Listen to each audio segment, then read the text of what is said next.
queria agradecer aqui, dar boa tarde às pessoas que estão aqui. Prazer ter o Marcos conosco para essa nossa discussão e a apresentação dos dados do Lago Norte. Agradecer a Alessandra Azevedo, do Correio. Obrigado por ter vindo. E ao Vinícius, da Agência Brasília. Cadê o Vinícius? Já está chegando, né? Tá bom. Estamos chegando aqui, na verdade, na reta final da divulgação dos nossos dados da PIDAD de 2015-16. Faltam algumas poucas regiões administrativas e, em breve, a gente pretende fazer a divulgação de todos os dados do consolidado de todas as RAs e também chegando próximo da RA Plano Piloto. A gente vai seguir a nossa ordem tradicional com a apresentação das características urbano e ambientais. Eu não sei se você recebeu esse... Recebeu, ótimo. Kiliano vai fazer, não é isso? E depois a gente passa a palavra para o Bruno. Você que apresenta, Bruno? Os dados da PIDAD do Lago Norte. Então, vamos dar início. A gente desfaz a mesa para a gente poder ver a apresentação e depois a gente recompõe. Marcos, você quer falar alguma coisa agora ou você deixa para depois? Então, tá ótimo. Então, depois das apresentações, a gente abre para o debate, dando uma prioridade para os nossos colegas da imprensa e a mesa também se posiciona. Então, vamos lá.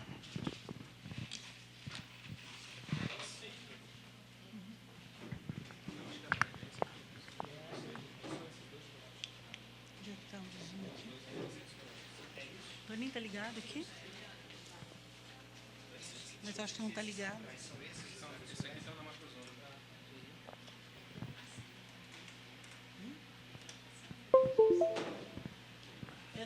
Não, eu quero só a luzinha. Quem vai passar? A da frente? Ah, tá. Pode passar. Boa tarde a todos. A nossa parte na apresentação... A nossa parte na apresentação, ela sempre antecede, a apresentação do próprio resultado da pesquisa, justamente para que se possa localizar dentro da RA. Então, nós temos aqui a parte do histórico em relação ao Lago Norte, mostrando que já entre 59 e 60 foi a época de enchimento do Lago Paranoá. E, com isso, então, fez aquela formação peculiar de uma bota, muito parecida com o território italiano.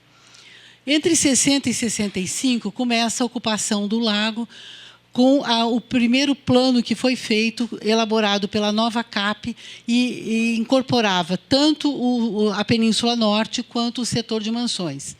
E as primeiras edificações elas ocorreram aqui perto do Clube do Congresso e aqui junto às primeiras quadras, que são as 2, 4 e 6, as QIs.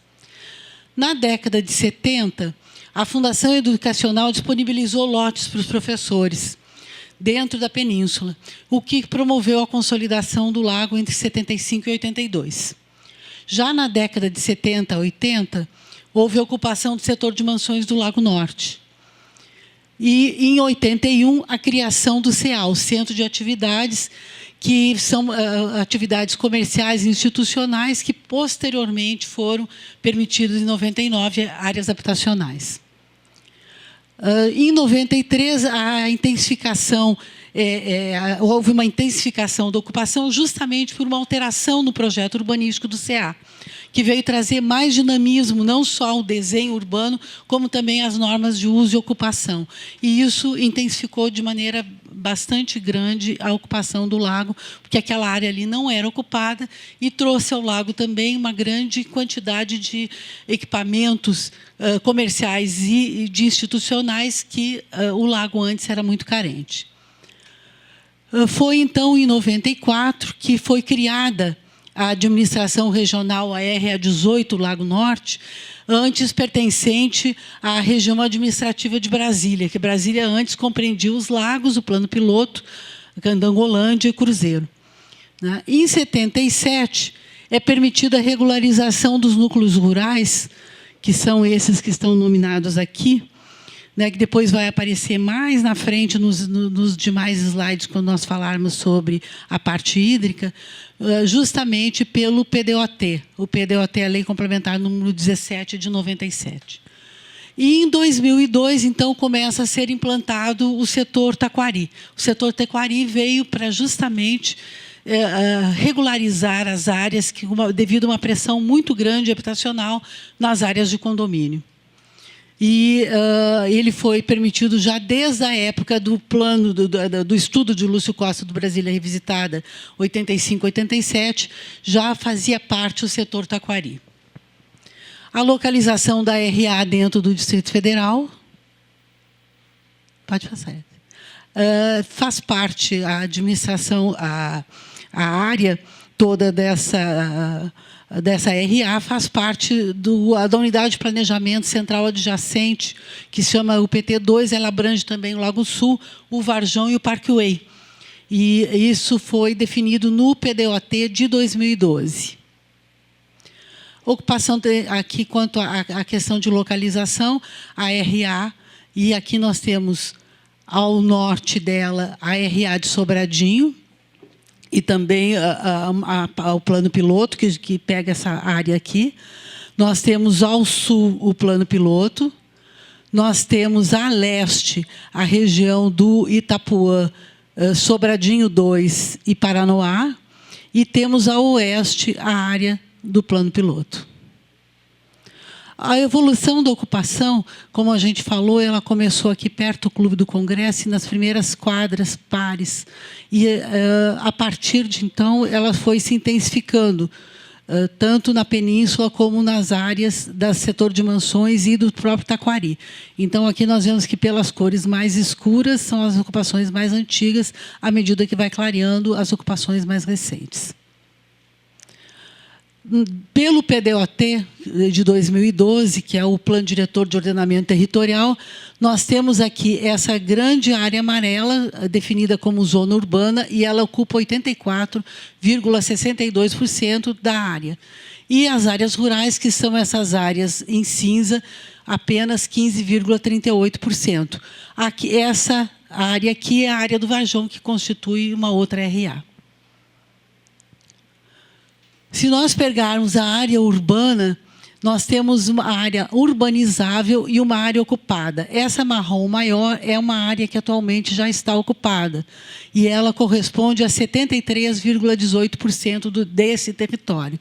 Enquanto que a área urbanizável, que é a amarela, ocupa 26,82%. São áreas passíveis de ocupação futura. Nessa mesma área urbana, nós temos aqui, administrador, eu acho que essa é uma grande preocupação sua, que o senhor estava falando ainda há pouco, a área de abrangência da pesquisa, né? Agora vai depender, claro, de onde estão os setores censitários, mas a poligonal é essa, né, que está aqui desenhada, toda essa, e as áreas ocupadas que estão aqui, que são as áreas urbanas e as áreas passíveis de ocupação, e as arines, elas compõem essas áreas. Então, nós temos aqui a arine do Taquari, a Taquari 1, Taquari 2, o Taquari 3, a arine do Privé do Lago Norte e a arine aqui do Porto Seguro. As unidades de conservação, nós vemos que o lago tem, ele está todo ele dentro da área de proteção ambiental do Lago Paranoá, que é essa mancha toda em azul. E essa área que está dentro dessa linha laranja é a área que pertence à APA do Planalto Central. Nós temos também uma área de relevante interesse ecológico do Torto, que fica nessa região, parte dela. As áreas de proteção de mananciais, nós temos aqui a Cachoeirinha e a Taquari, e os parques, né? A maioria deles dentro da Península Norte. Então, nós temos esse aqui que fica do lado do Clube do Congresso, que é o Parque Ecológico das Garças, o Parque Ecológico Taquari, o Parque Ecológico do Varjão,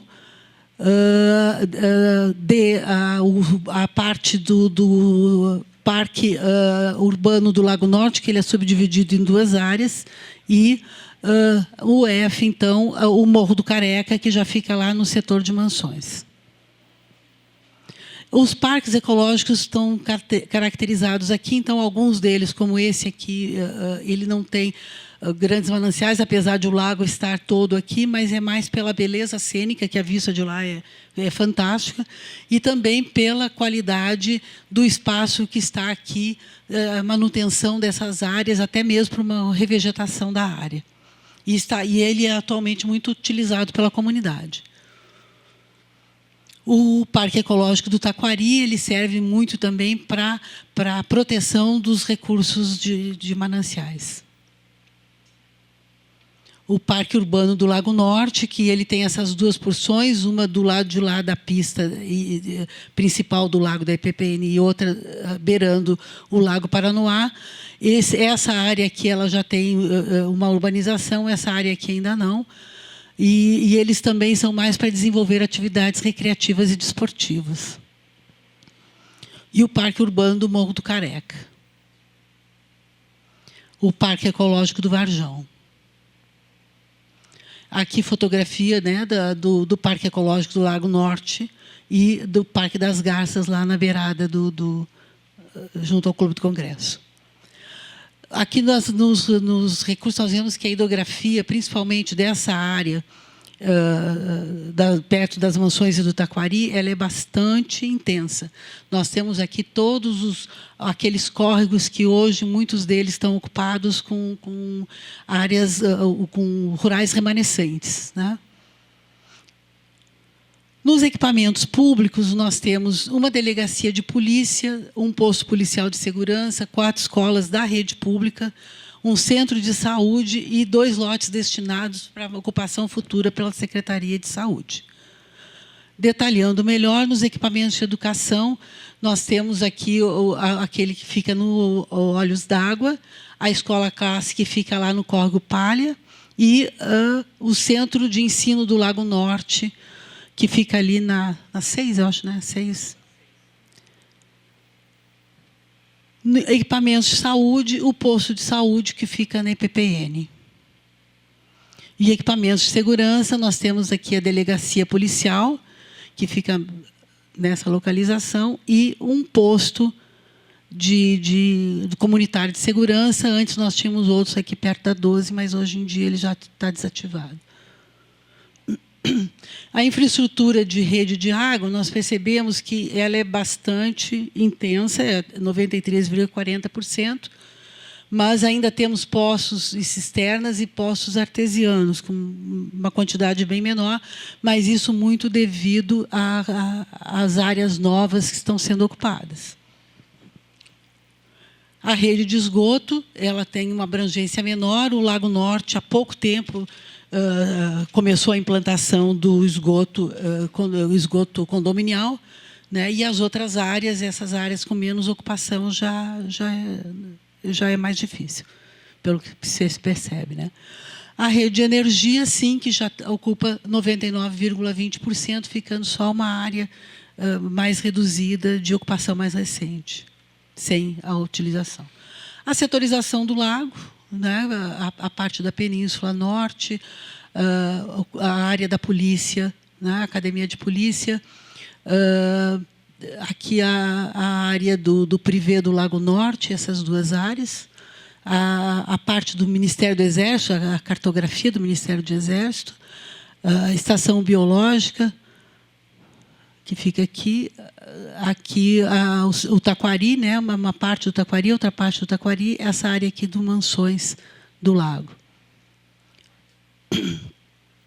Quanto ao sistema viário, nós vimos aqui essas vias todas traçadas e a comunicação entre elas, sendo que o acesso a essa área se faz muito intenso pela Ponte do Bragueto, que hoje está sendo, já começou a construção também do trevo de triagem, né? Que isso aí vai dar para toda essa área aí, da região administrativa um conforto bem maior em termos de acesso. O transporte urbano, nós temos 2 linhas para o plano piloto. Ciclovia, nós temos, para falar aqui na IPPN, nós temos mais uma ciclofaixa, porque ela acompanha ao longo da EPPN. E no setor de mansões, então, ela no canteiro central, uma ciclovia. Tendência à verticalização é um aspecto que impressiona bastante, porque ficou bem elevada para os padrões do Lago Norte, porque nós temos uma grande ocupação com áreas, com lotes que não permitem habitação coletiva, né? A maior parte. Mas, com o CA, essa realidade mudou bastante. Então, nós vemos aqui, se nós olharmos esse perfil, nós vamos ver as residências e o CA lá atrás já com uma verticalização bastante pronunciada. Então, aqui há uma foto do CA mostrando o gabarito dessas áreas, que essa aqui é uma área comercial, mas tem áreas que já com mais pavimentos. As áreas residenciais, então, aqui a gente procurou mostrar fotos para mostrar a diferença de topologia entre as áreas do setor de mansões do lago, que são áreas, lotes maiores, lotes de 20 mil metros, a maioria, as áreas de condomínio, que têm lotes menores, as áreas da Península Norte, do setor habitacional individual norte, que já são lotes de entre 500 e 800 metros quadrados, sem contar a área verde. Os equipamentos urbanos, então, nós vemos aqui a administração, a prefeitura comunitária, creche, temos o centro educacional, o grupamento de bombeiros que o lago adquiriu há pouco tempo e o reservatório da CAESB. Isso são alguns exemplos. Quanto às áreas comerciais, nós podemos ver que nós temos um comércio já bastante intenso no lago, que vem se intensificando bastante, principalmente depois ali da chegada também do CA. Então, nós temos o Iguatemi, temos o Shopping Iguatemi, temos o Centro Comercial Deck Norte, tem aquele outro pequenininho, que eu acho que é a Alameda. Temos uma rede grande de supermercados, a parte do CA, que também tem comércio bem intenso, e isso tem dado um suporte muito grande ao lago.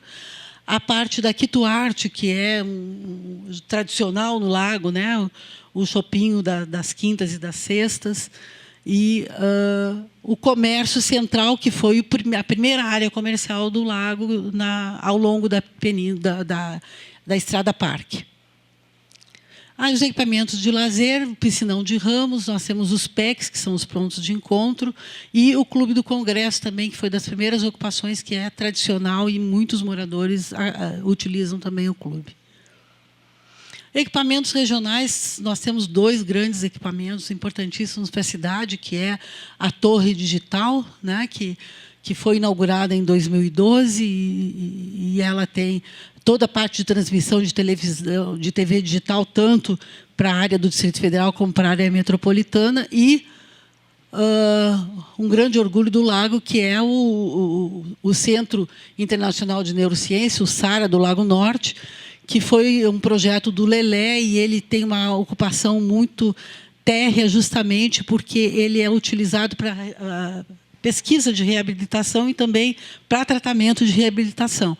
Então, essas áreas são térreas e eles ocupam não só a área interna, que tem uma grande ligação com a área externa pelo próprio projeto, como também as áreas à beira do lago, para fazer todos os exercícios necessários e para ter uma terapia mais interativa e até mais relaxante, para as pessoas que estão utilizando esse equipamento. E também aqui uma área aqui, perto lá da torre digital, com uma beleza muito bonita, uma vista muito bonita. E claro que a gente não poderia esquecer do nosso artista plástico Bianchetti, com o seu ateliê. Agradecendo a todos. Então, hoje, o nosso diretor, o professor Aldo, não pôde estar presente, que está viaja a trabalho, e o Sérgio de férias também, em nome da equipe também. Agradecemos. Obrigada. Eliane Bruna, por favor.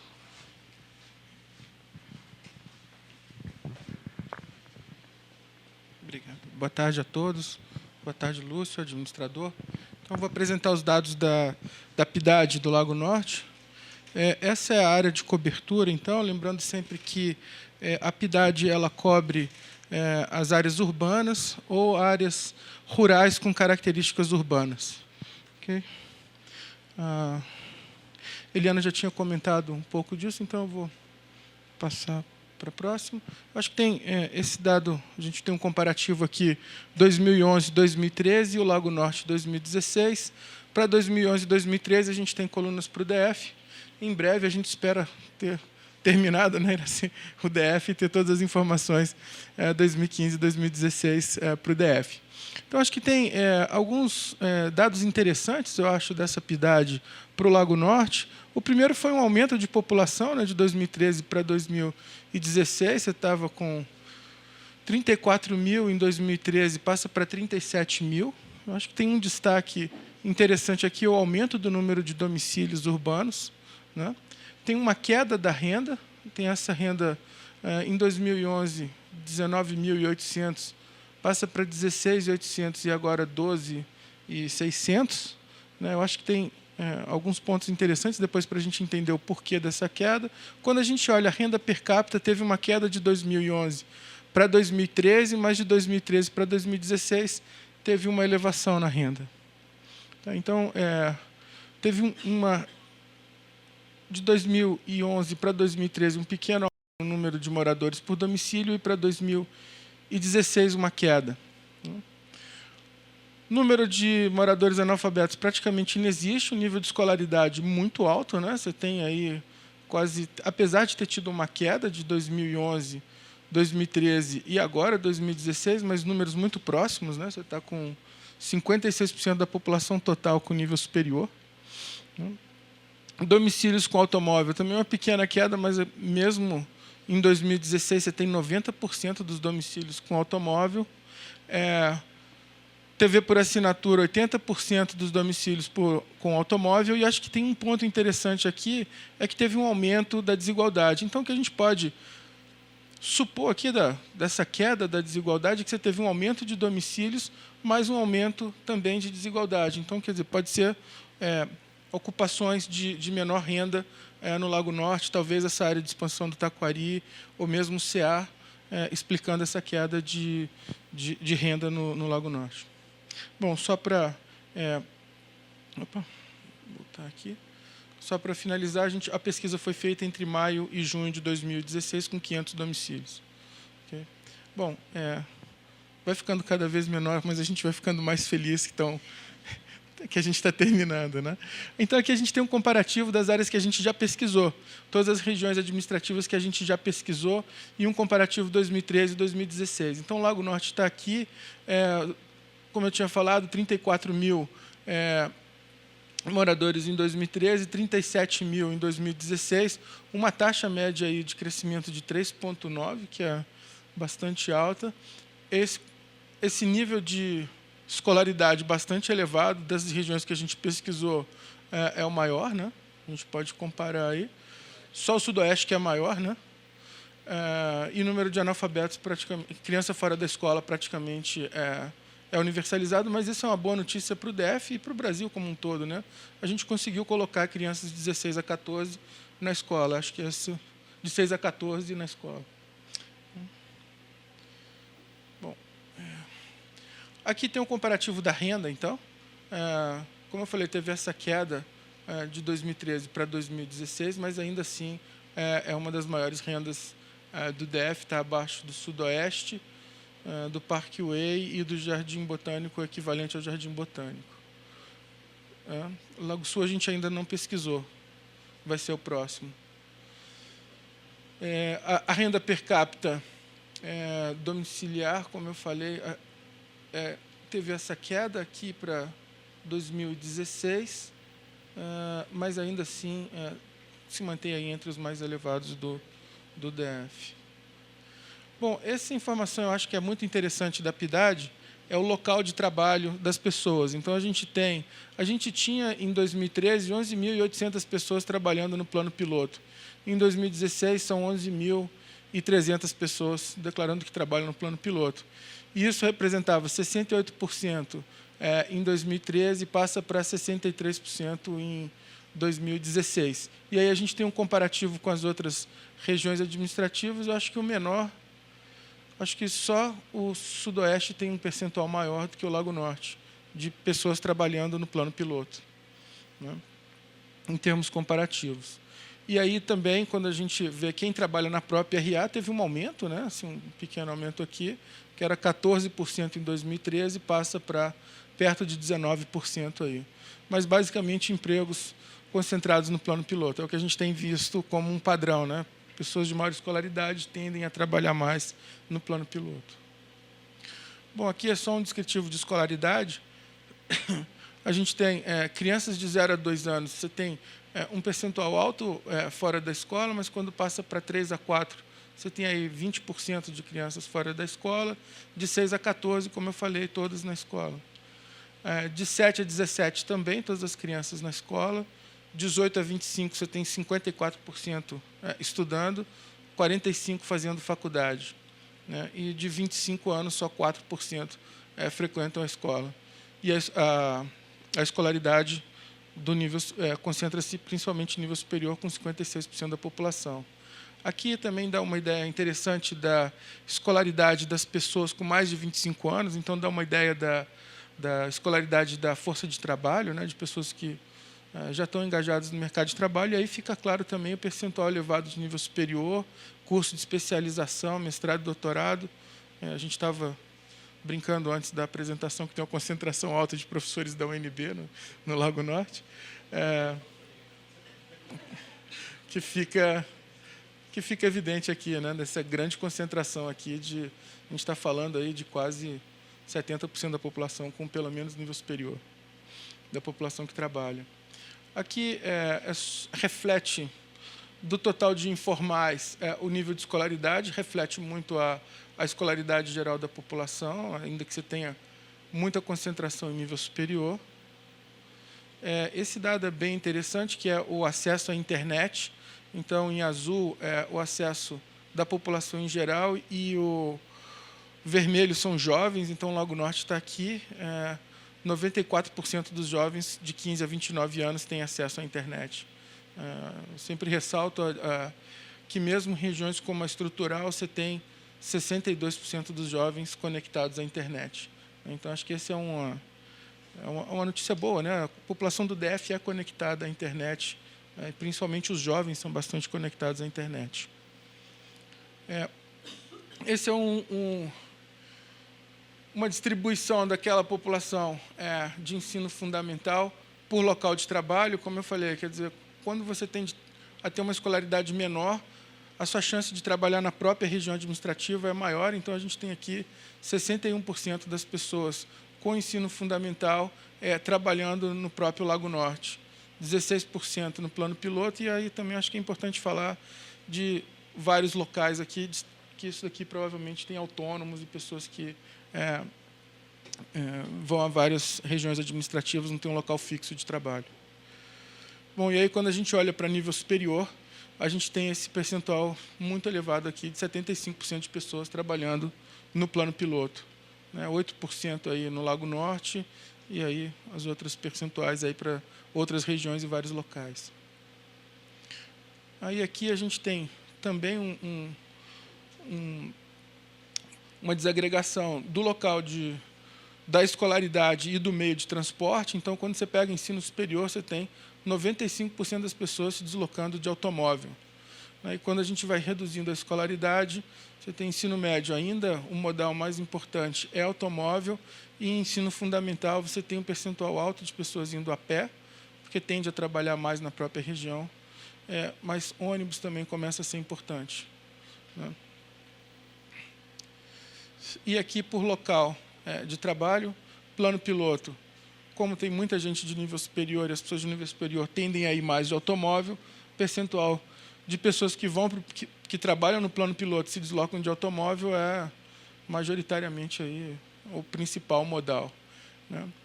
Mas, para outros locais, esse percentual também é alto, e quando a gente olha no Lago Norte, o a pé fica sendo o mais importante. O outros tem... Iraci, outros tem bicicleta? Inclui bicicleta, não? Desagregar, ok. Aqui é um dado interessante, porque são domicílios em situação de vulnerabilidade. Okay? E aí a gente tem vulnerabilidade definido como renda domiciliar per capita menor que 1/4 do salário mínimo. Então, no Lago Norte, a gente tem 122 domicílios nessa situação, mas acho que o interessante desse quadro é a gente ver a distribuição dessa vulnerabilidade para o DF como um todo. Então, a gente tem uma ideia, por exemplo, de Ceilândia, você tem quase 4.000 domicílios nessa situação, Itapuã, 1.700, São Sebastião, 1.160. Então, tem essa ideia da quantidade de domicílios em situação de vulnerabilidade. Bom, e aí aqui são domicílios em situação de vulnerabilidade, mas chefiados por mulheres e idosos. Então, no Lago Norte, a gente tem 24 domicílios, o que é muito menor que a Ceilândia, do que Planaltina. Mulheres ou idosos. Okay?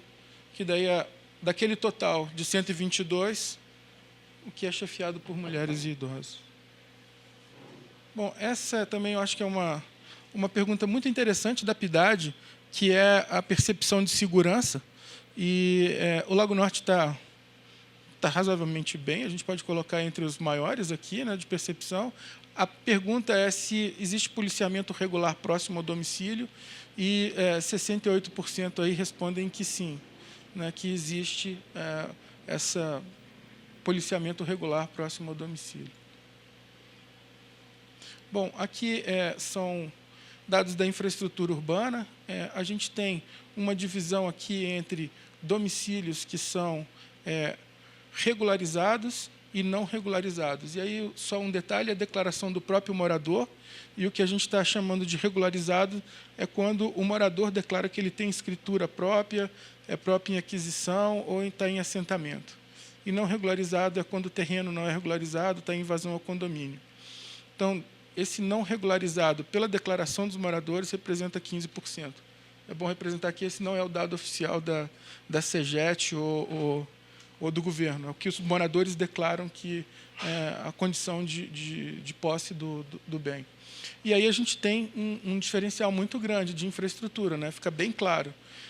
Asfalto é muito menor no que é não regularizado, calçada, meio-fio, iluminação pública no não regularizado é um pouco melhor, mas rede pluvial é bastante ruim, principalmente esgotamento sanitário, refletindo um pouco do que a Eliana tinha apresentado aqui nas áreas mais esparsas, uma menor cobertura de rede geral. Bom, aqui é sobre atrativos ou áreas ambientalmente sensíveis. Então, se a rua é arborizada, se tem jardins ou parques próximos, área de preservação, nascente, ciclovia, espaço cultural e o PEC, o ponto de encontro comunitário. Aí.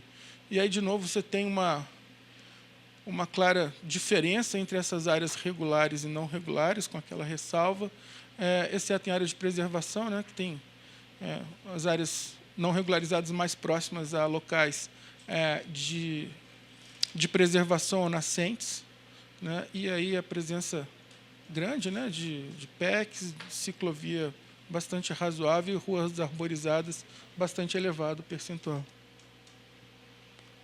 Bom, então, para resumir, quer dizer, do total de habitantes, aí, 51% estão entre 25 e 59 anos, as crianças de 0 a 14, 13%, idosos representam 25%, a principal atividade é a administração pública, seguida de comércio, e aí, quando a gente olha para a energia elétrica, água, serviço de coleta de lixo praticamente universalizado, o esgoto, por rede geral, atende 81% dos domicílios, e os demais em fossa séptica ou rudimentar.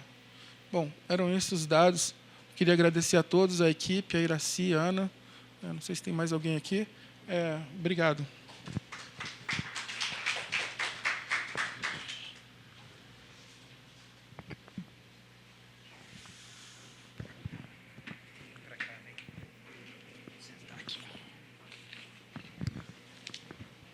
De ligar o ar-condicionado. Ligar o ar-condicionado. Está quente. Muito obrigado pelas apresentações. a gente pode abrir para perguntas, não é, do público presente. A gente dá uma prioridade para os nossos colegas da imprensa. Eu vou destacar só um ponto agora inicialmente e depois a gente pode aprofundar essa discussão, se for o caso. Mas o que chama a atenção é esse aumento da desigualdade, não é, no Lago Norte, que a gente constatou, que Bruno, eu acho que já adiantou aí uma possível explicação, que é esse aumento também dos domicílios e possivelmente então incorporando dentro dessa região domicílios com características diferentes. O administrador mencionava aqui antes na nossa conversa, não é, a preocupação dele com a área rural, que também não está incluída, não é, na nossa mostra, mas que certamente aprofundaria essa desigualdade ainda mais se fosse incluída nas nossas análises, mas por decisão metodológica nossa, elas não são. Então esse é um ponto interessante. No mais, agora que a gente vai chegando mais perto, não é, da região administrativa do plano piloto, que concentra uma quantidade muito grande de empregos no Distrito Federal, na PIDAD de 2013, se não me engano, era em torno de 43% dos empregos, 48% localizado aqui. A gente começa a perceber mais claramente esse movimento, não é, de veículos, de carros para cá, das pessoas que moram aqui perto e que praticamente quase todas que têm educação superior acabam trabalhando aqui no plano piloto. Então, esse movimento de pessoas para cá com características muito específicas e que eu estou ansioso para que nós terminemos nessa coleta para a gente poder analisar esses padrões ainda de forma mais clara. Eu acho que fiquei curioso para ver aquela categoria outros, para aqueles que trabalham dentro do Lago Norte, porque imagino, isso está aqui, né, Bruno? Vai estar aqui no relatório mais extenso. Imagino que tenha, vamos verificar isso agora, né, uma incidência muito grande do uso de bicicleta na região, que a gente já reparou em algumas outras. Não tem? Ah, tá. Não, mas eu estou pensando no trabalho mesmo. Pessoal que trabalha no Varjão, por exemplo, ou pessoal que trabalha talvez nessas áreas, se bem que ali a gente vai pegar, mesmo nos condomínios, não é isso, uma renda um pouco mais elevada, não é o perfil necessariamente de quem vai trabalhar. Mas, enfim, depois, se puder verificar esses 22% de outros, o que eles seriam? Mas os outros seriam o quê, então? Bom, tá. Pois é. Me pareceu alto, de qualquer forma. A gente, e obviamente, ir a pé também para o trabalho, aí uma categoria que aparece com mais frequência e que a gente tem visto isso também nas outras regiões administrativas. Aqueles que trabalham na própria região vão a pé, tendem a ter empregos. As pessoas que trabalham lá têm uma escolaridade mais baixa. A gente não detalhou ainda muito as características do emprego, né, na própria RA, mas certamente comércio e um trabalho em serviços gerais. Eu acho que isso deve ser predominante, tendo em vista que a escolaridade é mais baixa para quem trabalha na própria RA. Então, a gente volta para aquela questão que, enfim, a gente ainda vai investigar melhor, mas que parece ser o caso de você ter, nas próprias regiões administrativas, empregos com renda, né, com salários mais baixos, que exigem uma qualificação mais baixa, e empregos de mais alta qualificação concentrados aqui no plano piloto, e as pessoas vindo para cá de carro. Então, essa é uma caracterização que tem se mostrado consistente em quase todas as regiões administrativas que a gente vem investigando, e o Lago Norte, isso fica ainda mais acentuado, dada a incidência tão grande, não é, daqueles com nível superior vindo para cá. Muito parecido com o Sudoeste, certamente Lago Sul a gente vai ver a mesma coisa. Então, não sei se Marcos quer falar alguma coisa agora, quer deixar para responder as perguntas, ou quer fazer talvez um comentário inicial. O que você prefere? Então, tá bom. Obrigado, presidente. Obrigado a toda a equipe que fez esse valioso trabalho. Para nós, gestores, é um instrumento fundamental, tanto decisório quanto no nosso papel particular de administradores regionais, de articulador das decisões de outras secretarias, que é uma característica muito importante do nosso trabalho, esses dados são de valor inestimável. Então, exatamente por isso, tenho um interesse muito grande em conhecer, por exemplo, quais são as metodologias que são utilizadas. Sabemos que ali na nossa área temos uma dimensão territorial muito expressiva de áreas em situação de regularização, né, ou ainda plenamente irregulares. Isso conduz a algumas dificuldades em termos logísticos, alguns vieses também. E eu, como administrador, preciso ser responsável por cada setor e por todos. Então, preciso ter um olhar específico e um olhar amplo. E muitas vezes eu me pego com alguma dificuldade perante meus pares e colegas de outras secretarias, porque a eles chega apenas o olhar geral e raramente o olhar específico. Então, por exemplo, muitos tomam surpresa quando ficam sabendo, por exemplo, na minha primeira gestão, nós conduzimos a primeira busca ativa de beneficiários do SUAS, que inclusive foi o que fundamentou a metodologia da busca ativa para todo o Brasil. O primeiro foi feito no Lago Norte, em área urbana de uso controlado.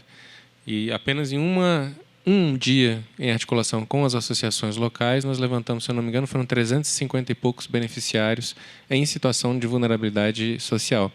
Raríssimos seriam aqueles que imaginariam que no Lago Norte isso seria uma situação corrente como é. Sabemos também que isso não é só nesse ponto que fomos, mas em vários. Agora, faz 2 semanas, a gente fez mais uma vez essa edição dessa metodologia de busca ativa, na qual se leva CRAS, Conselho Tutelar, uma série de serviços integrados ao sistema de assistência social. E agora vamos levar a outro, que é uma área já próxima ali ao Itapuã. Mas então isso é apenas para delinear como essa questão metodológica para nós é muito importante, né? A gente tem trabalhado, inclusive, em prol da regularização fundiária por um lado e coibindo os parcelamentos irregulares por outro, né? E ali, então, a gente fica caminhando bem no fio da navalha mesmo, né? Existe um marco temporal claro que é dado, uma dificuldade de fiscalização muito grande e um processo que é um emaranhado jurídico muito complexo também para se proceder ao processo de regularização, né? Então, tudo isso são desafios para nós e precisamos contar aí com bons dados para poder fazer frente e legitimar o pleito perante os parceiros do governo. Então, eu gostaria também de pontuar pequenos pontos, pequenas informações, apenas a título, talvez, num segundo momento que a gente poderia conversar mais uma vez, que são dados aqui que eu gostaria de conhecer melhor. Então, por exemplo, alguns aqui talvez a gente até poderia, não sei se debater, possivelmente até corrigir, mas, por exemplo, um dos dados que foi intitulado aqui é a questão de um parque urbano, e isso tem muita implicação na forma como ele é descrito. Esse aqui, na minha opinião, é o maior instrumento de religiões administrativas, né? Por isso, então, esse quase preciosismo da minha parte. Mas, por exemplo, o parque urbano que é dividido em 2, um é multiuso, o outro é ecológico. Existem restrições muito grandes ao uso em um e uma liberação praticamente completa de uso a outro. Então, são diferenças bastante grandes. Um parque que também não é parque, é uma área de lazer, mas que é importante pontuar. O Piscinão de Ramos é um apelido, né? Que a gente até brinca bastante com esse apelido, mas existe um projeto já que denomina a área. Na verdade, esse projeto está em andamento, né? Ele está em adaptação. Começou como Mirante Norte, agora chama-se Prainha Norte. É um projeto que, inclusive, já está no cronograma de obras. Eu espero que, na próxima edição do PEDAD, já estejam lá fotos de uma realidade completamente diferente, que é uma área muito bonita. E é um paisagismo também que foi pensado muito bom. Um ponto também que é importante verificar é que acredito que grande parte das informações são informações baseadas no PDUT de 2012, que é um PDUT que sofreu várias ações, várias contestações e, ao fim, nunca foi aprovado. Aqui no Lago Norte também existem alguns desses vieses. Por exemplo, em relação às áreas que a TerraCap prevê as expansões urbanas dos Taquaris, etapa 1, Taquari 1, etapa 2 e 3, e o Taquari 2. Essas áreas acho que é importante constar, porque esses estudos já constam no planejamento tanto da CEGET quanto da TerraCap. inclusive alguns deles já em vias de serem lançados ainda nesse governo. Então, acho que é importante isso poder ser disponibilizado na pesquisa. Bem como também existe a presença de um condomínio que é um condomínio absolutamente irregular e que se sobrepõe a um destes empreendimentos. Então, esse foi, inclusive, uma das contestações que o PDUT sofreu. Por ter constado lá, não se sabe por que razão, esse condomínio, sendo que não havia nenhuma previsão legal de regularização do mesmo. Então, é importante citar essa questão. Uma pergunta que eu deixo também é em relação ao número de domicílios estimados, que é de 12 mil. Qual é é uma pergunta mesmo que eu realmente não sei. Qual é o número da PEDAD anterior? Porque eu me lembro que eu trabalhei com esse número já, eu já conhecia ele antes. Quantos que eram? 10 mil.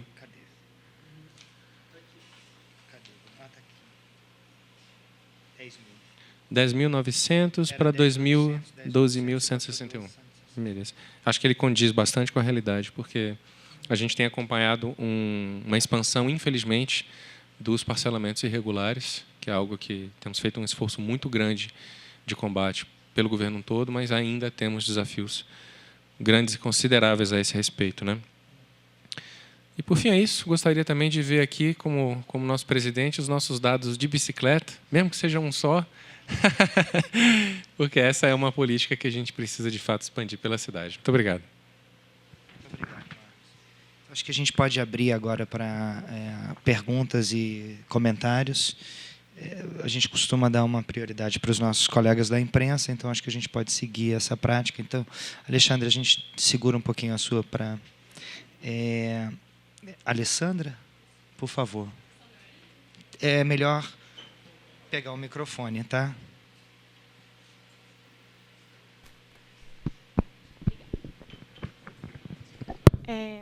Oi, tá ouvindo?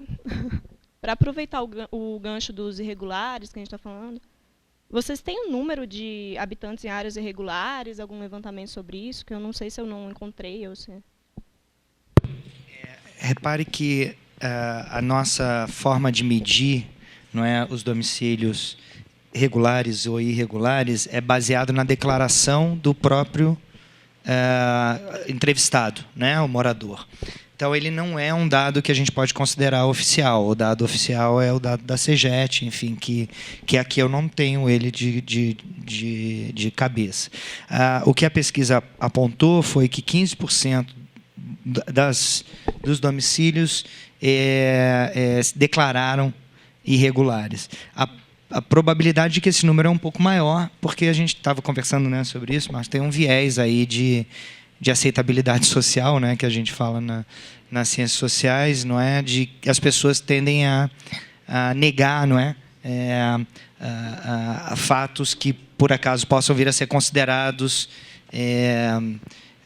pela sociedade como indesejáveis, enfim. Então, a possibilidade de subestimação desse número é grande, mas a gente aponta aqui para 15%. Tá? E, aproveitando o assunto ainda, como que a gente pode explicar a relação entre essa questão da regularidade e o aumento da desigualdade, de uma forma didática, assim? Tá. Repare, eu acho que a questão do aumento da desigualdade tem a ver, certamente, com a vinda, né, a mudança do perfil populacional dessa RA específica. Teve um aumento grande de domicílios, 2.000 e poucos, não é isso? Entre 2013 e 2015. Aonde estão esses domicílios que cresceram? A gente não consegue colocar o dedo aqui dentro da pesquisa. Ou consegue? Dentro do padrão de resposta, não. Agora, certamente isso tem a ver, na minha percepção, com um possível crescimento do CA. O CA cresceu muito nesses últimos anos. A gente não consegue desagregar para dizer se foi o CA ou não, ou se foi alguma outra área, porque a nossa amostra não permite. Tá? Mas teve, certamente, um crescimento no CA com um perfil populacional distinto, né? Domicílios menores, famílias menores, muita gente solteira também, estudantes, enfim, tem um perfil ali diferente. Provavelmente trouxe a renda mais para baixo. E também o crescimento dos condomínios. né? Que aí eu não sei te dizer quais são regulares ou irregulares aqui de cabeça também, mas enfim, o crescimento daquela parte de condomínios que está do outro lado, não é, da margem do lago, do outro lado da península, certamente trouxe uma população também com uma renda diferente, né? Teve aí uma queda de em torno de R$2.000, R$3.000, não é isso, na média, de 2013 para cá. Agora, eu acho que o administrador pode nos ajudar, talvez, com algumas informações da vivência dele lá na região administrativa, no sentido de que a gente cogitar a vinda de populações com renda ainda mais baixa. Porque, veja, a população do CA e a população dos condomínios não são populações de renda baixa, são populações de renda média, possivelmente, média alta, que estão morando naquelas regiões. Agora, possivelmente há outros perfis também populacionais que nós encontramos no Lago Norte. É interessante apontar que, apesar de baixo, você ainda tem 122 domicílios, eu ia dizer famílias, mas 122 domicílios em situação de vulnerabilidade, né?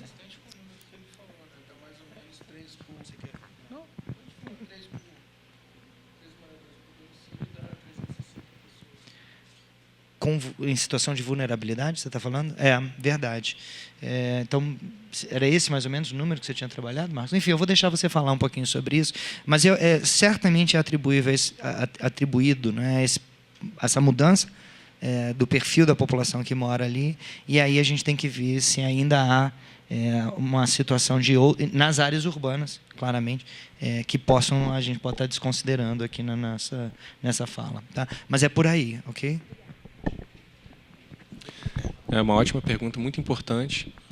E tem alguns elementos que eu diria que todos eles são bastante pequenos, mas reunidos a gente tem, então, um fator que começa a te dar uma propiciar uma resposta. Um primeiro fator, aliás, antes disso, se você quiser os dados exatos, você consegue isso,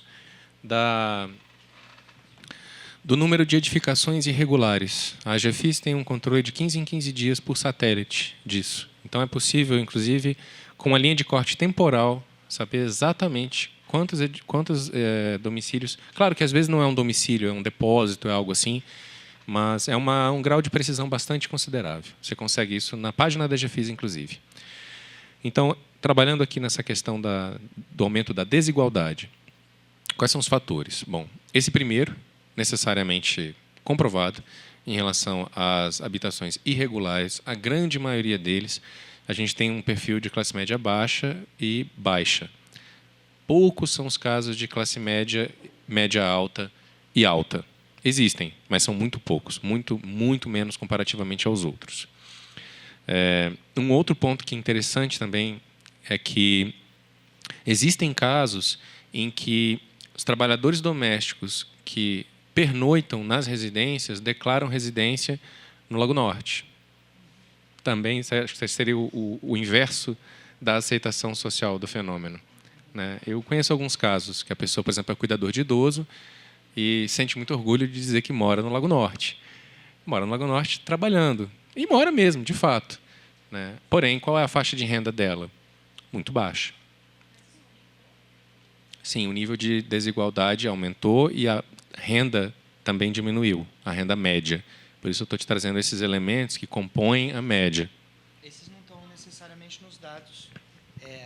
Esses detalhes, esse grau de detalhe, a gente não consegue desagregar para falar nesse sentido. Muito mais da experiência vivida no dia a dia, da observação do administrador, que ele está trazendo para complementar as possibilidades, as hipóteses que a gente levantou aqui, tá? Mas a gente pode dizer que percebe-se que aumentou o número de trabalhadores domésticos que declaram morar lá? Não temos segurança para te dizer isso, porque a gente não tem como estatisticamente afirmar. Mas a gente sabe que é um dos elementos que são um viés na pesquisa. Um outro elemento, que a gente está trabalhando, na verdade, uma diminuição da média da renda. Então, por exemplo, nas áreas das MIs e MLs, foi permitida a ampliação de construções em lotes que apenas uma edificação é permitida, em alguns casos até 4 agora são. Geralmente, o que se faz são pequenos condomínios familiares ou, de fato, o parcelamento dessas áreas. Em caso de condomínios familiares, a renda média também tende a cair. por conta da renda de filhos geralmente ser menor do que a renda de pais. Então, isso é mais um elemento que também traz uma resposta para você. Em contrapartida, também temos um crescente, né, de edificações no Taquari, que é um bairro ainda em desenvolvimento, com alto padrão. Na verdade, a gente está trabalhando ali classe média alta e alta. A expansão, como bem o presidente aqui disse, do CA, que é um processo ainda em andamento. Existem prédios agora ainda sendo levantados, embora lá o perfil seja de jovens, solteiros ou casais recém-formados com filho pequeno, porque a maioria são apartamentos muito pequenos e que não comportam uma família já com uma criança de 4, 5, 6 anos. Geralmente as pessoas depois se mudam. Mas a renda também é alta. Ou seja, tem um pouco de complexidade nisso. O que eu diria é que nessa amostragem como um todo, o número de edificações irregulares ele aumentou consideravelmente nos últimos anos, em detrimento ao número da expansão regular, né, que também ocorreu.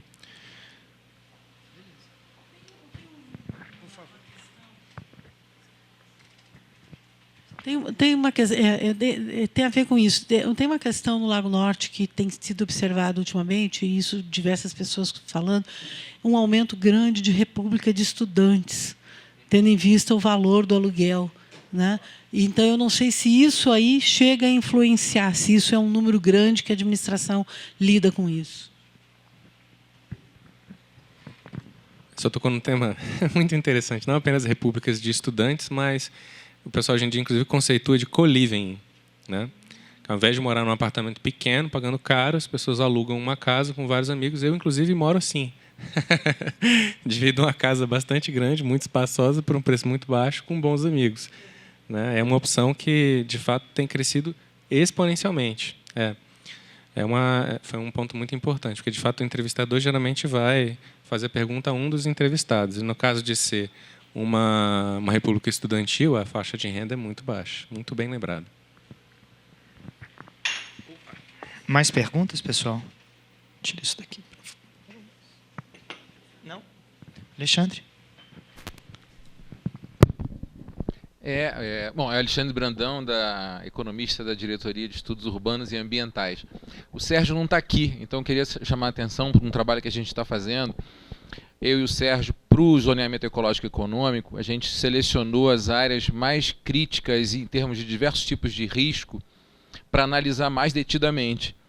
E Sérgio selecionou essa área por conta dos riscos em relação como essa área drena toda para o Lago Paranoá, e a gente provavelmente vai beber a água do lago em pouco tempo, a gente acabou selecionando essa área. Por quê? Porque ela está com uma espécie de um crescimento de urbanização acelerado para os padrões que a gente esperava, e as deficiências de drenagem e esgoto são muito grandes dessa área. Então eu chamaria a atenção, até na presença do secretário, mas não por causa disso, mas como administrador, como objeto de estudo, a questão do esgoto e da drenagem. Ali é muito importante que nenhum miligrama de contaminação proveniente dos esgotos das drenagens chegue no lago, porque ali é muito crítico. Tá? Por isso a gente escolheu, entre as 31 RAs, a gente escolheu algumas delas, e essa foi uma delas, e o Sérgio está fazendo um trabalho super bacana sobre isso. Eu ia até falar mais sobre desigualdade, até fazer uma pergunta para a mesa, porque os dados que eu vi, o Aldo me passou o texto, então eu consegui ver um pouquinho antes. Essa questão do aumento da desigualdade, é uma pergunta assim, eu achei positivo. Por quê? Porque a gente estava com um padrão de RAs com a desigualdade baixa, onde todo mundo era muito pobre, ou com uma renda muito baixa. Chegamos nas RAs, onde normalmente a desigualdade também é baixa, porque todo mundo é igualmente rico. E o que a gente vê nessa nova RA, nesse novo estudo da Piedade, é que você tem uma maior diversificação de níveis de renda, um aumento dos domicílios, um aumento de população.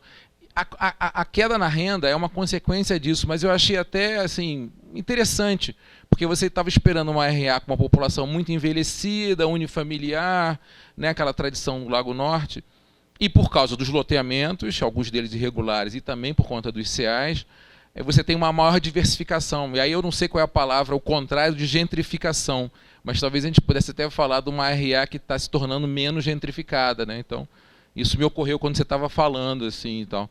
No mais, o que a gente estava vendo dos dados que a gente faz, naquele índice que a gente está preparando, você tem uma RA que é quase toda cidade dormitório, acho que é a segunda maior cidade dormitório, todo mundo usa automóvel, ninguém usa bicicleta, tem níveis de esgoto e drenagem preocupantes, e tem um fator bastante interessante, 20% da população dos domicílios utilizam energia solar, que é também um fato que eu queria chamar a atenção. Então, tem algumas coisas assim contraditórias em relação a uma RA muito rica, mas que apresenta um certo dinamismo que a gente não estava esperando nessa cidade. Então, eu queria registrar isso. Obrigado. Aquecimento. A gente está pegando basicamente as placas para aquecimento. Não, as pessoas sempre falam isso como se fosse uma questão menor, mas eu acho que é melhor do que você não ter, né?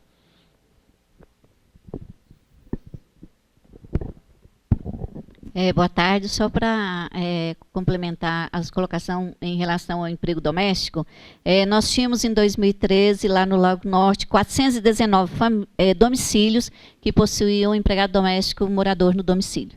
E em 2015, agora 2016, desculpa, a 535. Então, teve o leve aumento. Agora, tem que lembrar que se o empregado dormir na casa dos patrões, mas no final de semana ir para casa e tiver uma outra casa no DF, ele é considerado não morador. E um segundo ponto é que, mesmo ele sendo morador, a renda dele não entra na renda média do lago, porque uma vez que a renda dele está embutida dentro da renda do proprietário. Obrigada.